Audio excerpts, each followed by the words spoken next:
Jason Miller stood quietly in the parking lot of one of his BrightMart locations, the morning sun casting long shadows across faded pavement lines. He adjusted the worn baseball cap on his head and took a slow breath. This wasn't just any visit. He wasn't here to cut a ribbon, give a speech, or pose for press photos. Today he was going undercover, not as the CEO, not as the man who had grown BrightMart from a single convenience store to a thriving national chain, but as someone nearly invisible in retail, a janitor. The decision hadn't come lightly. Over the past year, complaints had trickled in employee resignations, poor customer service, even whispers of mistreatment. Jason had asked his district managers for explanations, but their reassurances felt thin like paint over rust. He needed to see the truth for himself. He had chosen this location deliberately. Out of all BrightMart stores, this one had the worst performance reviews, both from customers and staff. It wasn't the numbers that bothered him most, though. It was the tone of the reviews. Words like dehumanizing, hostile, and ignored showed up again and again. So Jason did what few in his position ever dared to do. He grew out a scruffy beard, swapped his tailored suits for faded overalls, and submitted an application under a fake name. Within 48 hours, he received a call, an emotionless voice telling him to report in the next morning. No interview, no questions, just a shift assignment and a start time. That in itself told him something was deeply wrong. As Jason walked through the automatic doors of the store, the atmosphere was instantly oppressive. The employees barely looked up. Conversations were hushed, movements robotic. There was no buzz of energy, no rhythm of teamwork, just silence and fatigue. He could almost feel the tension in the air, like a rope pulled too tight. The front registers were backed up, and a customer sighed audibly as he looked around for help that never came. No one smiled, no one joked. Jason had always prided himself on BrightMart's culture, fast, friendly, fair. But here it was, like the soul of the store had been drained out of it. He made his way toward the back room where new hires were supposed to check in. Behind a cluttered desk sat Rick Dalton, the store manager, mid-40s, with a slight paunch and permanent frown etched into his features. Rick didn't even glance up when Jason approached. "You the new guy?" he muttered, more annoyed than curious. Jason nodded. Rick shoved a battered mop in his direction without a second look. "Start with the bathrooms. Don't take all day. No orientation, no greeting, no welcome to the team. Just a mop and a grumble." Jason accepted it, silently biting back the instinct to respond. He reminded himself of the mission. Observe, listen, understand. The next hour confirmed his worst fears. The break room was trashed. The bathrooms looked like they hadn't been scrubbed in days. He passed by team members who looked dead on their feet. Young, old, some barely out of high school, each one operating on autopilot. A cashier tried to get Rick's attention about a pricing error, only to be waved off. Another employee asked for help moving a heavy box and was told to figure it out. Jason kept his head down, but his mind sharp, watching every interaction, every missed cue. No teamwork, no guidance, no leadership. This wasn't a bad day, it was a broken system, and yet the most striking part wasn't what was said. It was what wasn't. Nobody laughed, nobody shared, nobody trusted. People walked past each other like ghosts, afraid that even eye contact might draw unwanted attention. Jason knew that silence like this didn't come from nowhere. It came from fear. Fear of being punished, overlooked, or worse. It was the kind of culture that bred turnover, burnout, and eventually collapse. And as he pushed his mop down a stained hallway, Jason knew that somewhere along the way, BrightMart had lost something vital at this location. But he also knew one more thing: he was here now, and he was going to find out exactly how deep the damage ran. By the end of his first full day, mopping floors and scrubbing toilets, Jason's hands ached. But what lingered more than the soreness was the silence, the kind that hung in the air long after a conversation should have ended. It clung to the walls of the break room, the loading dock, and even the staff's eyes. It wasn't long before Jason met Frank Dawson, another janitor who worked the same shift. Frank was in his early 60s, lean and grey-haired, with a posture that spoke of years spent pushing brooms and lifting buckets. He moved slower than most, but there was a steady rhythm to his work until that rhythm began to break. Jason noticed it first in the way Frank paused between tasks, rubbing his lower back and steadying himself against walls. Still, the man never complained. He didn't speak much at all. Frank's silence wasn't born from disinterest. It was the kind that came from knowing it wouldn't make a difference. When Jason tried to make small talk during a short break, Frank would only nod, give a faint grunt, and keep going. But that afternoon, when they returned from cleaning the store's front entrance, Jason saw something shift in him. Frank stumbled slightly as he pushed the mop bucket into the back hallway, and when they finally made it to the break room, he collapsed onto the bench like the wind had been knocked out of him. His hands were shaking, and his breathing was shallow. Jason sat beside him, concern creasing his brow. "You all right?" he asked softly. Frank gave a tired smile that didn't reach his eyes. "Been better." Frank leaned forward, elbows on knees, staring at the floor. "Triple shift," he muttered. "Somebody called out last minute. Rick said if I didn't stay, I could find another job." The words stung more because they were delivered so casually, as if being cornered into exhausting labor was just the cost of survival. Jason's stomach turned. "You didn't volunteer?" he asked. Frank shook his head, letting out a dry laugh. "Doesn't matter. You think Rick cares?" Before Jason could respond, the break room door slammed open. Rick Dalton barged in, looking annoyed. "Break's over." He barked, "Get back to work." Frank tried to stand, but his knees buckled slightly. Jason reached out instinctively, steadying him. Back out on the floor, Jason kept a close eye on Frank. He was clearly running on fumes, his steps slow and unsteady. Still, he kept going until his grip gave out. The mop slipped from his hands and clattered against the tile. In an instant, Rick stormed toward them. "You useless old man," he growled. "Can't even hold a mop, right?" Frank bent to retrieve it, but his hands were trembling too badly. Jason moved to help, but Rick shoved his arm aside. "Let him figure it out." Rick snapped, "I'm not running a daycare." And then it happened right there in the middle of the stockroom.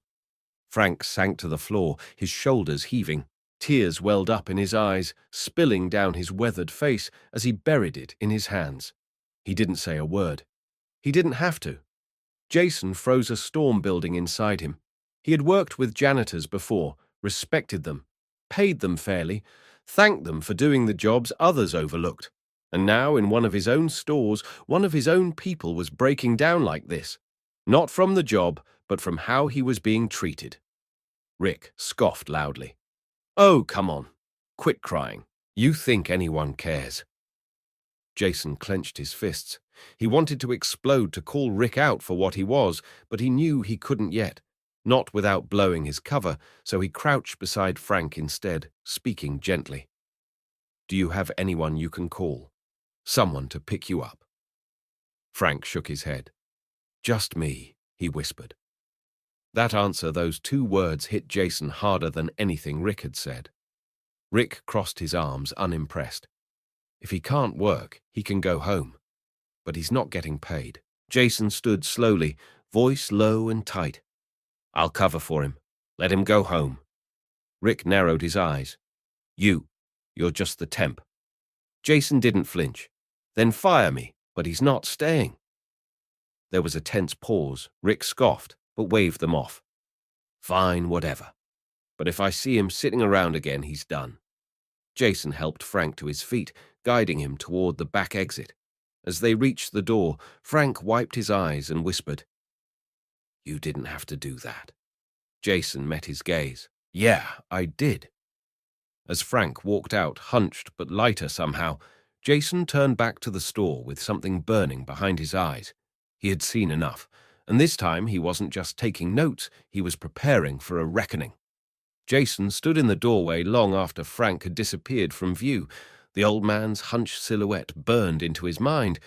It wasn't just exhaustion that had brought Frank to tears. It was years of being treated as invisible. As Jason turned back toward the stockroom, the silence was deafening. No one said a word, but everyone had heard what happened. A few staff members looked up briefly before lowering their gazes again. In their world, emotions were liabilities. Compassion was dangerous, but Jason hadn't come here to play it safe. He returned to the floor mop in hand and picked up where Frank had left off. Quietly, deliberately, he covered Frank's shift without complaint, knowing full well that Rick was watching from the shadows, smirking with the smugness of someone who thought he still had the upper hand. As the evening wore on, Jason continued doing what most people in power rarely do. He listened, not to words because there weren't many, but to body language, to the nervous glances exchanged between co-workers, to the way one cashier flinched when Rick walked past. Jason watched as a teenage stock associate struggled to lift a heavy box alone, sweat dripping from his brow. When Jason offered to help, the kid hesitated before nodding silently, as if unsure whether he was allowed to accept kindness. Later in the break room, Jason overheard a whispered conversation between two employees about scheduling. One of them had been forced to work 6 days straight without overtime pay. Rick said, "I'm still under 40 hours if you don't count the breaks," she muttered bitterly. Jason filed that line away. Another red flag. The dysfunction was everywhere. Jason saw staff being assigned tasks outside their job descriptions without training.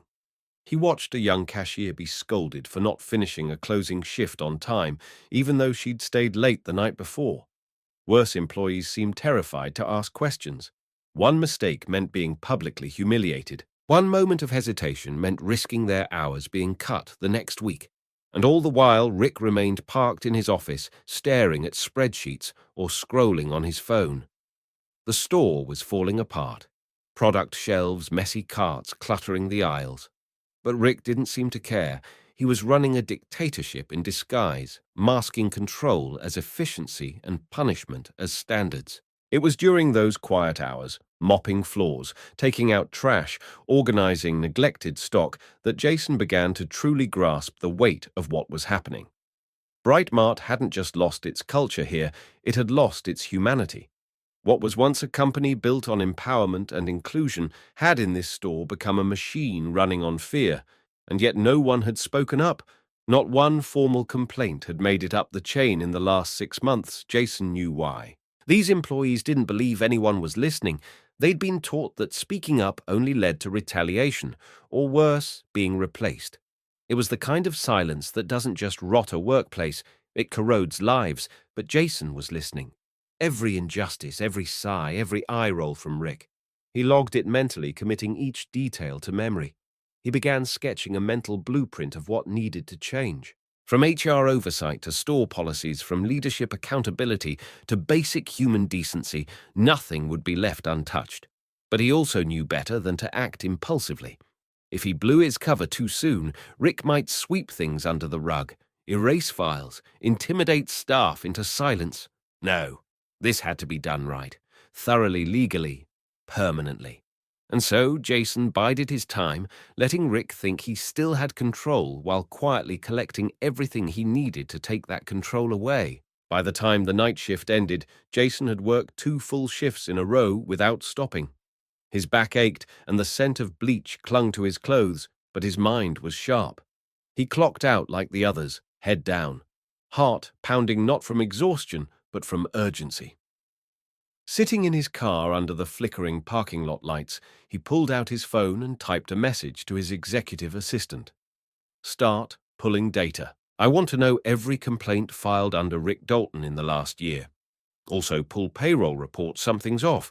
He hit send, then stared at the store in his rearview mirror. A war was quietly brewing behind those doors.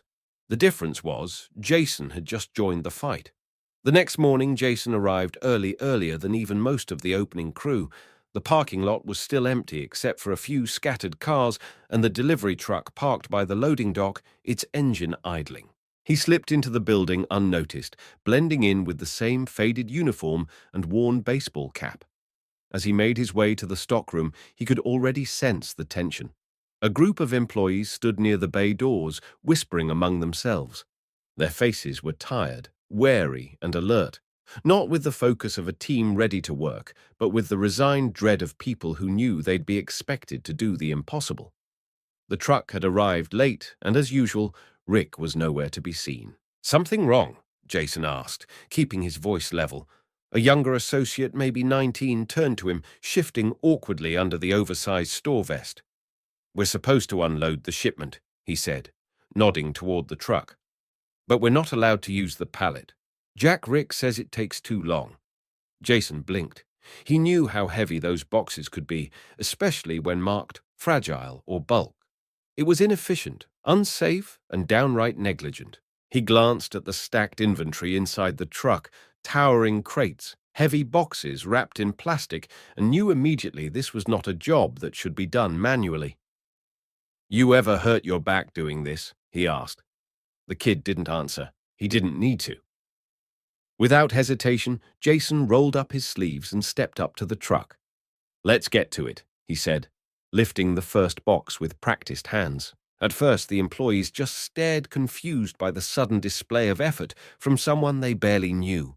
But as the minutes passed and Jason kept working without barking orders, without cutting corners, they started to join in. One by one, the wall of mistrust began to crack. Together, they formed a makeshift assembly line, lifting, carrying, stacking, and for the first time there was a rhythm to their work. It wasn't fast, and it wasn't easy, but it was collaborative. Someone even chuckled when Jason tripped slightly and caught himself brushing it off with a self-deprecating grin. That simple moment of humanity felt foreign here. After nearly an hour, sweat clung to his shirt and his back ached, but the job was done. The boxes were neatly stacked labels, facing out fragile items undamaged. Just as Jason was catching his breath, Rick finally appeared, arms crossed, lips curled in disdain.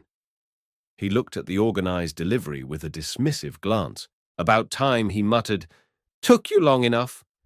One of the employees clenched his jaw but said nothing. Jason remained silent too, nodding once and heading toward the break room. He wasn't ready to reveal himself just yet, but the temptation was getting harder to resist. Inside the break room, Jason grabbed a bottle of water from the fridge and collapsed onto a chair. That's when he overheard it. Two employees talking near the door. "You hear about Frank?" one asked. Jason's ears perked up. "Yeah," the other replied. "He quit this morning. Said he couldn't take it anymore." Jason sat perfectly still, the words sinking in. Frank was gone. Not just resting, not coming back. The man who'd held on through silent humiliation and brutal shifts had finally walked away. A man who needed the job, who had no one else. Jason gripped the edge of the table, the cold plastic digging into his fingers. That was it. That was the final straw. He stood slowly finishing the last sip of water, then tossed the bottle into the recycling bin with a sharp thud. No more watching. No more notes. No more pretending to be invisible. The system had failed Frank, and if Jason didn't act now, it would keep failing everyone else still inside these walls. He walked back onto the floor with a new resolve, not just as a janitor, but as a man ready to reclaim his company. The moment of truth was near, and Rick Dalton had no idea that the next conversation would be his last. As manager of this store, Jason didn't wait for the end of the shift. He had waited long enough. The damage had been done, the truth laid bare. Now it was time for accountability. He moved with purpose down the back hallway toward the manager's office. His cap pulled low for the final time. Every step felt heavier. Not with hesitation, but with weight, the weight of responsibility. He passed by several employees, their eyes flicking toward him, some curious, others indifferent. None of them could have known what was about to happen. Jason paused briefly outside Rick's office, then raised a hand and knocked not out of respect, but out of formality. When there was no response, he pushed the door open anyway. Inside, Rick sat comfortably behind his cluttered desk, sipping coffee like he didn't have a care in the world. He didn't look up immediately. When he finally did, it was with an expression of mild annoyance. "You lost or something?" he muttered. Jason stepped into the room and closed the door behind him, locking it with a soft click. Then with steady hands he reached up and removed his cap, revealing the face Rick had never seen in person, but certainly had heard about. Jason straightened his posture, shedding the disguise along with the uniform. Rick's expression shifted almost instantly, the smugness draining from his face as realization dawned. Jason didn't raise his voice. He didn't need to. "I'm Jason Miller," he said calmly, "founder and CEO of BrightMart." The silence that followed was deafening. Rick opened his mouth to speak, then closed it again, his eyes darting toward the door. Jason continued his tone, measured but cold. "You've been running this location for how long?" Rick finally cleared his throat. "7 years," he said. "Then in 7 years, you've built a culture of fear, driven good people out the door, and turned this store into the lowest performing branch in the company." Jason replied, "And that's not an opinion. That's a fact." Rick raised his hands defensively. "Look, I do what I have to. This isn't a charity. Retail's tough. You either adapt or sink." Jason's eyes narrowed.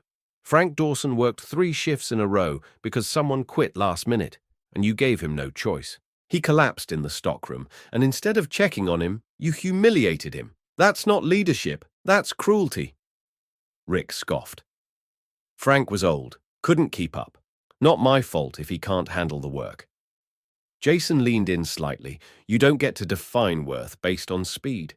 That man gave everything he had, and you discarded him like trash." Rick tried one last angle. "You think you're going to come in here and change everything because you played janitor for a couple of days. You don't know what it takes to keep a place like this." Running, Jason's voice dropped just enough to make Rick shift uncomfortably in his chair. "You sit in your office while employees struggle. You ignore customers, break payroll laws, and create rules that benefit no one but yourself. That ends today." Rick's lips parted, but Jason cut him off with a single raised hand. "You're fired. Effective immediately. Security is already on the way." A beat passed before the door opened behind him. A uniformed security officer stepped into the room, standing silently by the doorway. Rick's face twisted equal parts disbelief and rage, but he didn't argue. He pushed back his chair with a loud scrape, stood stiffly, and glared at Jason as he passed. "You're making a mistake," he growled. Jason didn't flinch. "No, I'm correcting one." As the office door closed behind them, Jason allowed himself a moment to exhale. But it wasn't relief. It was resolve. He walked back into the main store where several employees stood frozen in place, clearly having heard enough to know something major had just happened. Their eyes turned to him, not with suspicion anymore, but with a fragile kind of hope. Jason stepped forward, his voice clear and unwavering. "Rick is gone," he announced. A ripple of whispers spread across the floor. "I've seen what's been happening here, and I take full responsibility for not acting sooner. That changes now. This store will be run with fairness, with respect, and with people who understand that leadership means lifting others, not crushing them." No applause followed. No cheers. Just the kind of silence that comes when people realize something real might finally be happening. For the first time in a long time, change had a name, and it was Jason Miller. The hours following Rick's removal passed in a strange quiet. The store didn't explode with celebration. There were no high fives, no visible relief, just silence like everyone was holding their breath. It was as if the staff didn't quite believe what had just happened. And truthfully, Jason understood. They had seen so many promises broken, so many managers come and go, each one claiming things would get better. But this wasn't another store visit. This wasn't another district manager passing through with a clipboard. Jason had stood beside them, scrubbed their floors, unloaded their shipments. And now, as the morning shift clocked in, he stood at the front of the store, not as a hidden observer anymore, but as their CEO. A man no longer in disguise, I want to be clear. Jason began addressing the employees who had cautiously gathered near the customer service desk. "Effective, immediately, there will be no more unpaid overtime, no more intimidation, no more being forced to stay late because someone else didn't show up." A few employees exchanged glances, unsure how to react. One cashier, barely 20, fidgeted with her apron strings, then raised her hand slightly. "What if—" "It happens again?" she asked quietly. Jason turned to her and met her gaze. If it happens again, you come to me directly. No more being silenced. No more being afraid." The words hung in the air, not just as a statement, but as a line in the sand. Something had shifted. He didn't stop there. Over the next few hours, Jason pulled the assistant manager, Emily Sanders, into a back office and asked her to arrange small meetings with every team member. Not group sessions, not surveys. One-on-one, honest conversations. And he sat through each one listening. Some employees were hesitant at first, guarded, but as the minutes passed, their voices started to loosen. They talked about the pressure to work through illness, about skipped breaks, about being punished for minor errors. One young man, Louis, spoke about missing his sister's graduation because Rick had threatened to cut his hours if he called out. Jason didn't interrupt. He just listened, pen in hand, heart heavy with every story that came out. And yet, despite the weight of it all, something else began to bloom between those conversations. Hope, tentative, fragile, but unmistakable. Jason saw it in the way people lingered after their meetings, chatting quietly with each other. He saw it when Emily's posture relaxed just slightly, the tension in her shoulders finally beginning to ease. It wasn't just that Rick was gone, it was that someone was finally asking them what they needed. And meaning it, Jason made a promise in those meetings. One he repeated often: "I'm not leaving this store until the foundation is rebuilt. And even after that, I'll be back. Regularly. I will not disappear into a boardroom." By the end of the day, Jason gathered the team once more. This time in the break room, now cleaned and organized after days of neglect. He looked around the space, not perfect, but finally usable, and addressed them again. This isn't about replacing one bad manager with a good one. It's about transforming how this place operates.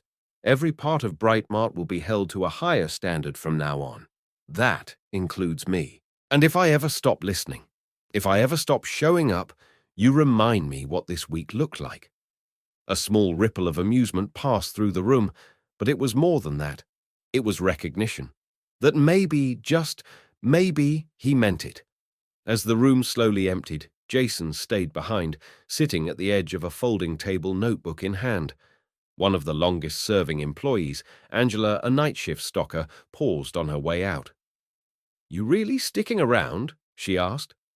Jason nodded. "Yeah, I'm not done." She offered a soft smile. "Then I guess we'll see what happens." And with that, she walked out. Jason looked down at his notebook, filled with scribbled thoughts and hard truths. But somewhere between the pages, there was a blueprint, a way forward. It wouldn't be easy, it wouldn't be fast, but for the first time in a long time, hope wasn't just a word painted on the break room wall. It was real. It had a name, and it was beginning to take root. The next morning, Jason arrived before sunrise. The store lights flickered on one by one as he walked through the aisles alone, the silence giving him space to think. He paused by the break room, glanced at the newly posted schedule on the wall, and waited. Not for approval, but for questions, doubt, fear. He knew they were still in the air, thick and unspoken. Change was never instant. And trust had to be earned back step by step, not declared with a single speech. Around 6:45, assistant manager Emily Sanders stepped inside, a clipboard tucked under her arm and a guarded look in her eyes. She'd been quiet since Rick's removal, composed but cautious. As Jason greeted her with a nod, she didn't waste time. "They want to believe you," she said quietly, "but they've heard promises before. If we're going to fix this, they need proof. Real, lasting proof."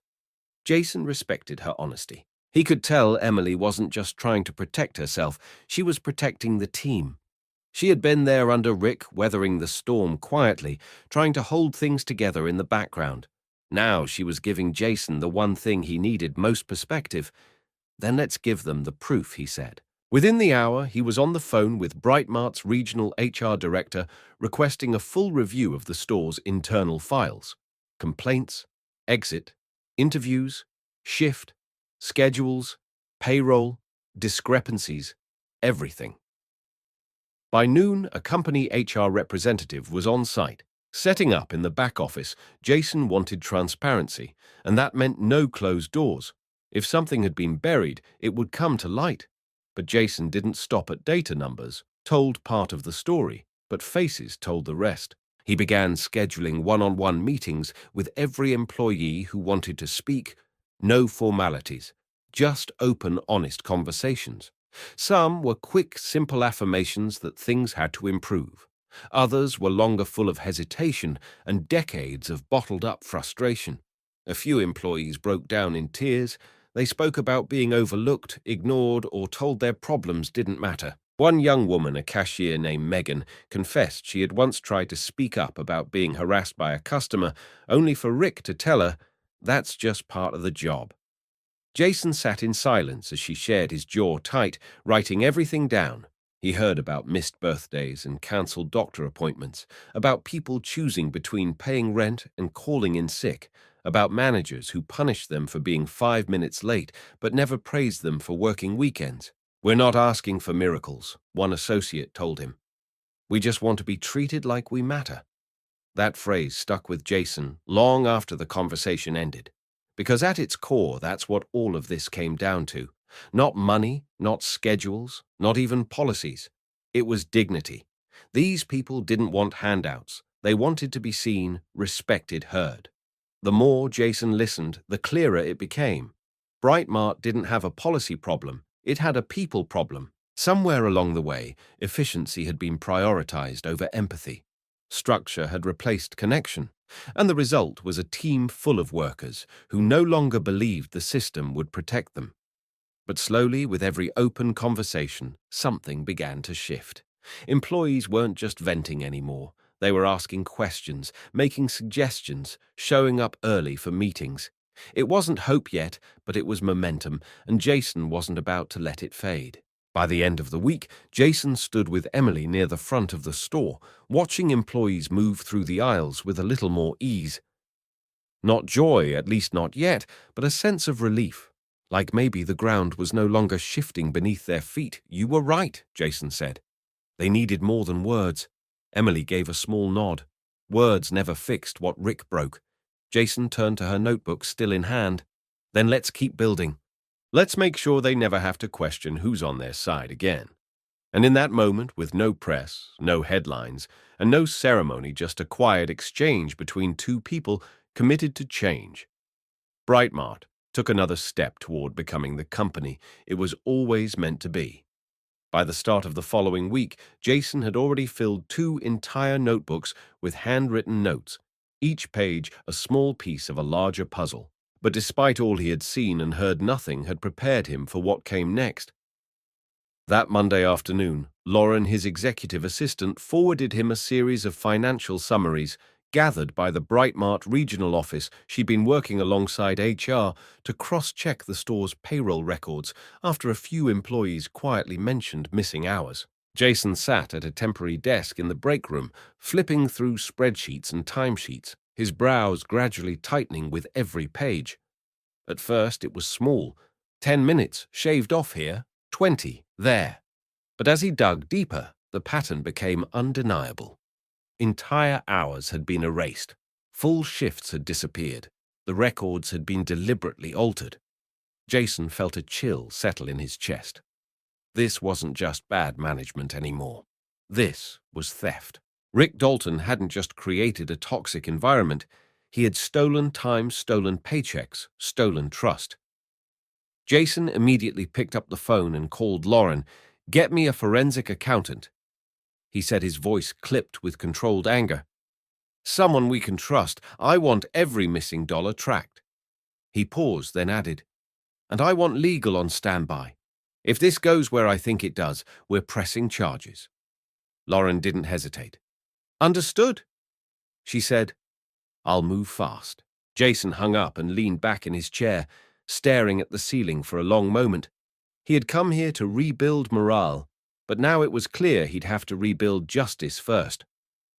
Within 48 hours, the forensic review was underway. Jason worked closely with the accounting team, cross-referencing login times, clock-out reports, and digital fingerprints left in the payroll system. What they found was staggering. Over 24 employees had been underpaid over the past year. Some were missing a few hours. Others were shorted entire days, weeks of pay in some cases, and most had never realized the full extent of the damage because they were living paycheck to paycheck, too tired to track every missing dollar Rick had counted on that he'd exploited that exhaustion. But not anymore.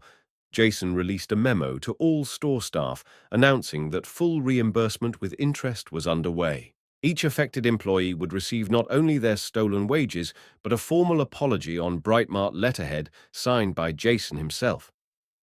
The reaction was immediate and emotional. Several employees cried when they were told the news. One longtime stock associate simply stared in disbelief. "I thought I was going crazy. He said I thought I was just working slower." Another cashier who had nearly quit months ago whispered, "This is the first time I've felt like someone actually has our back." Jason didn't speak much during those moments. He just watched quietly, absorbing the impact. This wasn't just about money. It was about being seen. It was about restoring dignity to people who had long stopped expecting it. But Jason also knew he had to make sure nothing like this ever happened again. That same week, he implemented a transparent payroll protection system across BrightMart. From now on, every employee would have access to their full time card history through a mobile app and weekly printed statements. Any discrepancy, no matter how small, could be reported anonymously to a central audit team. Managers no longer had the ability to edit hours without dual approval and digital logging. Payroll reviews would now be conducted weekly, not monthly, and would involve both local staff and headquarters. If we're going to talk about fairness, Jason told the new regional HR lead, then we need to build systems that protect fairness even when no one's watching. At the end of that week, Jason stood once again before the store team. This time, the break room was quiet, not from tension but anticipation. He didn't give a speech. He gave the truth. Rick Dalton altered payroll records. Many of you were underpaid. That stops today. By next Friday. Every one of you will be fully reimbursed. And we are pursuing legal action against Rick, not just because of what he did, but because of what it meant. A murmur swept through the room, equal parts shock and relief. You shouldn't have to fight for what you've earned. Jason continued. That's our job. That's BrightMart's promise now. There was no applause, no fanfare, just nods, silent ones. The kind that said, "We see you, we believe you, and for the first time, we trust that things might really change." The break room was quiet, but it wasn't the same kind of silence as before. It wasn't heavy with fear or fatigue. It was still expectant. Employees leaned against the walls, sat at folding tables, stood near the entrance, their arms crossed, eyes fixed forward. They'd heard the rumors, seen the changes, felt the shift, but they hadn't heard it from him. Not yet. Jason stood at the front of the room, sleeves rolled up, clipboard in hand. No suit, no stage. Just a man facing the people his company had let down. He looked out at them, not as a CEO, but as someone who had walked their aisles, scrubbed their floors, unloaded their trucks. "I owe you an apology," he began, "for not seeing what was happening sooner, for trusting a system that failed you." No one interrupted. No one looked away. Jason continued. "What Rick Dalton did here was wrong. It went beyond poor leadership. It was theft. It was abuse. And it betrayed everything BrightMart was supposed to stand for. That ends now." His voice was steady, but each word carried weight. Around the room, employees exchanged glances, some skeptical, others hopeful, many still unsure. From today forward, Jason said, "We rebuild together."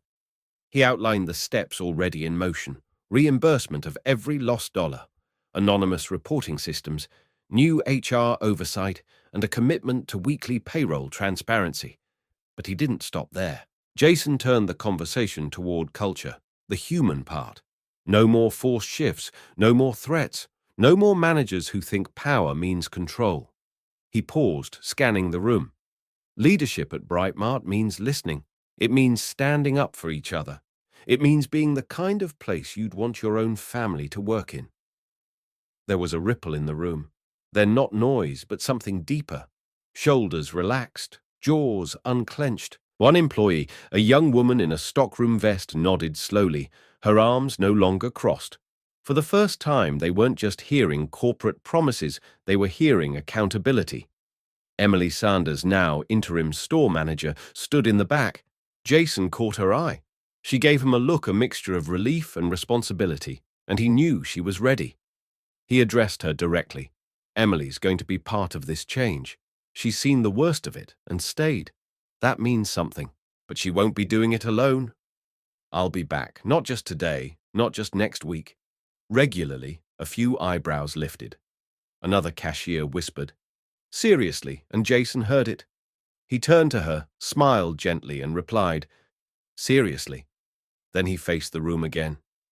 "And when I'm not here, you'll still have a voice. Every store will." He walked them through the feedback system QR codes on break room walls, leading to private surveys, monthly roundtables with district leads, and a rotating employee panel that would have direct access to Jason's office. "This isn't a reset button," he said. "It's a blueprint for the future. One where fairness isn't a luxury, it's standard. One where the people on the floor shape the direction of the company." Another murmur swept the room, but this time it wasn't uncertainty. It was something closer to belief.